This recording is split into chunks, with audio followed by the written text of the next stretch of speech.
حفیظ صاحب نے پوچھا ہے کہ میں سورج نکلنے کے بعد عام طور پر اٹھتا ہوں اور اس کے بعد نماز پڑھتا ہوں،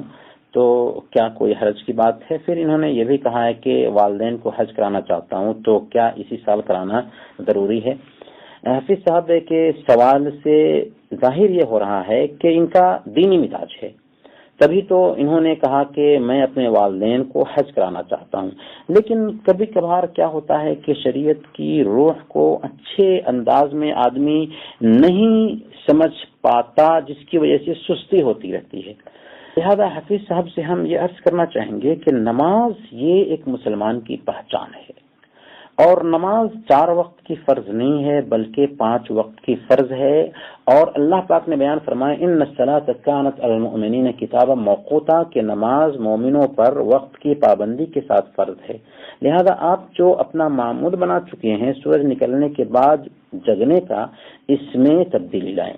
کیونکہ یہ ہمارے ایمان کا مسئلہ ہے، ہمارے عقیدے کا مسئلہ ہے۔ اللہ پاک نے فجر کی نماز وقت پر فرض کی ہے، اور ہم اپنا معمول بنا چکے ہیں کہ سورج نکلنے کے بعد اٹھتے ہیں۔ آپ غور کیجئے کہ معمولی دنیا کمانے کے لیے اگر آپ کی ڈیوٹی 4 بجے رکھتی جاتی ہے تو کیا آپ جگتے نہیں ہیں؟ کیا آپ ہمیشہ اپنا معمول بنا لیں گے کہ 2 گھنٹہ بعد ڈیوٹی جائیں؟ تو جب دنیا کمانے کے لیے ہم پلاننگ کرتے ہیں اور الارم گھڑی کا استعمال کرتے ہیں، اپنے کسی دوست کو کہہ دیتے ہیں کہ وہ جگا دے تاکہ ڈیوٹی ہم کو آسانی سے مل سکے، تو کیا ہم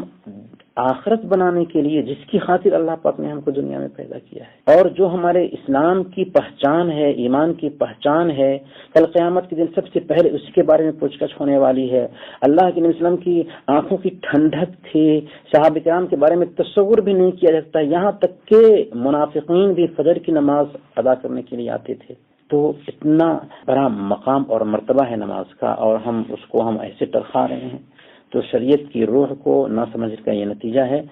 پہلے قسط میں ہم یہ عرض کریں گے کہ آپ توبہ کریں اور نماز کو اپنے وقت پر ادا کرنے کا عزم کریں۔ ہاں، اتنا ضرور ہوتا ہے، انسان کی زندگی میں ایسا ہوتا ہے کہ ایک انسان سویا، کبھی کبھی دیر رات تک کسی سبب سے جگہ رہ جاتا ہے، پھر سویا تو آنکھ لگ گئی، لیکن جب جگتا ہے تو اس کو احساس ہوتا ہے کہ واقعی میری فجر کی نماز چھوٹ گئی ہے۔ ایسے انسان کو ہم کہیں کہ معذور ہے، لیکن جان بوجھ کر کے اگر ہم سوتے ہیں تو یہ بہت ہی خطرناک مسئلہ ہے۔ اس سلسلے میں ہمیں توبہ کرنا چاہیے پہلی فرصت میں، اور ہم دعا کرتے ہیں کہ اللہ رب العالمین آپ کے والد صاحب کے حج کا معاملہ بھی آسان فرمائیں، جب بھی آپ کو سہولت ہو آپ حج کرائیں، لیکن پہلی فرصت میں آپ نماز کی پابندی کریں۔ اگر حج نہ بھی کراتے ہیں نا تو اس میں کوئی حرج کی بات نہیں ہے، لیکن اگر نماز سے اگر بے وقت ہو رہی ہے تو یہ بہت حرج کی بات ہوگی۔